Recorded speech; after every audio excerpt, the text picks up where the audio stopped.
Hello everyone, welcome back to my channel. তোমরা সবাই কেমন আছো? আশা করি ভালো আছো। আজকে তোমাদের সাথে শেয়ার করব সন্ধ্যার টিফিনে কি নাস্তা বানানো যায় সেটা তোমাদের সাথে শেয়ার করব। আশা করছি তোমাদের ভালো লাগবে। আর খুব সহজভাবেই কিন্তু বানানো যায়। আর আমি ম্যাগি দিয়ে ম্যাগি চাট বানাবো আজকে। খেতে কিন্তু খুবই দারুণ হয়েছিল। আর এ দেখো, সকালবেলা ঘুম থেকে উঠেই কিন্তু আমি ফুল তুলতে চলে গেলাম। আর নিজের গাছ থেকে ফুল পাড়াটা আমার খুবই ভালো লাগে। আর সকালবেলা কিন্তু বৃষ্টি পড়েছিল অনেক, আর আজকে বৃষ্টি ভেজা সকাল। আর তাই ভাবলাম তোমাদের সাথে একটু শেয়ার করি আমার গাছের ফুল। আর ফুল দিয়ে কিন্তু বেশি ফুল হলে পুজো দিতে আমার খুবই ভালো লাগে। তোমাদের কেমন লাগে অবশ্যই কমেন্ট করে জানিও। দেখো আমি কতগুলো ফুল পেয়েছি আজকে। এই ফুল দিয়েই আমি কিন্তু আমার গোপালকে পুজো দেব। আর বৃষ্টি ভেজা সকাল যেহেতু আমার কিন্তু আজকে খুবই ভালো লেগেছিল, তাই আজকে সন্ধ্যার টিফিনে এই ম্যাগি চাটটাও বানিয়েছিলাম। খেতে দারুণ হয়েছিল। এ দেখো আমার গোপাল সোনা। এই গোপাল সোনার জন্য এই পাগড়িটা বানিয়েছিলাম। কেমন হয়েছে তোমরা অবশ্যই কমেন্ট করে জানিও। আর দেখো আমার গোপাল সোনাকে পুজো দিয়েছিলাম। এখন চলে যাব ম্যাগি চাট বানাতে। তাই ম্যাগি নিয়েছি। ম্যাগিটা একটু অল্প আঁচে ভেজে নিতে হবে। আর তেল লাগবে না, তেল ছাড়া এই ম্যাগিটা ভেজে নেব।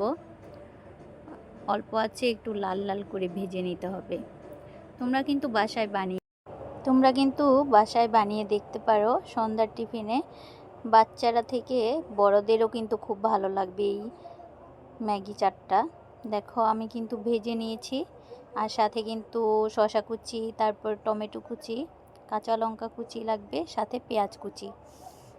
আর দেখো আমি এক প্যাকেট নিয়েছি, তাই আমি পরিমাণ মতো দিয়েছি। তোমরা যদি বেশি করে বানাও তাহলে সব কিছুর পরিমাণে একটু বেশি করে দেবে। আর তোমাদের কাছে ধনিয়া পাতাটা থাকলে দেবে, আমার কাছে কিন্তু ছিল না, তাই আমি দিইনি। সাথে কিন্তু কুরকুরে চিপস লাগবে, আর লাগবে আলু চিপস।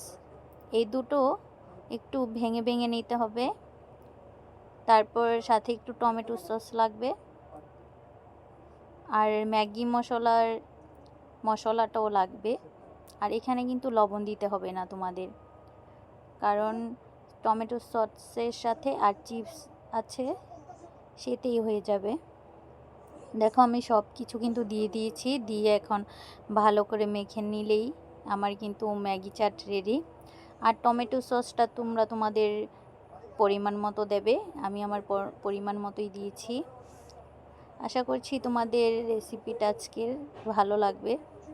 এ দেখো ম্যাগির মশলাটাও দিয়ে দিয়েছি, আর উপর থেকে একটু লেবুর রস ছড়িয়ে দিলাম।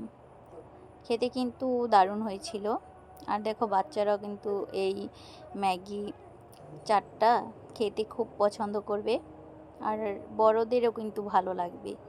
রেসিপিটি কেমন লাগলো অবশ্যই কমেন্ট করে জানিও।